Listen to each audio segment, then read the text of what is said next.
GoFundMe planned to steal that money.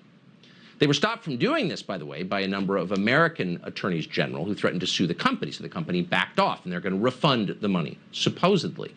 But still, the truckers, the people for whom this money was intended, will not get it.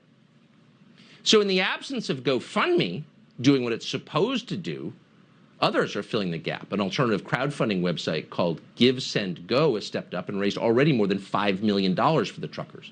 How long till they try to shut that down, too?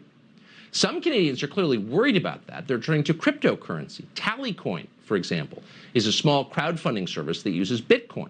It's not controlled by banks. That's the point. They're hosting a fundraiser for the truckers. Now, why is this appealing? No one can steal the money. No government can pressure anyone to turn the money over because governments don't control crypto. Bitcoin goes from person A to person B, and all the intermediary does, the company, is connect the two. It's pretty appealing. And you can imagine the long-term consequences here.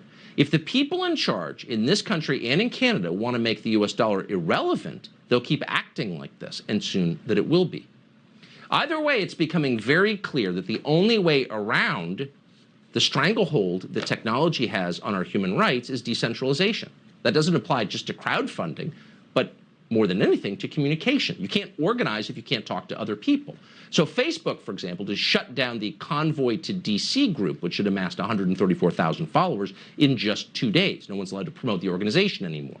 Facebook all day today has been suppressing positive articles about the truckers in Canada. Of course they are.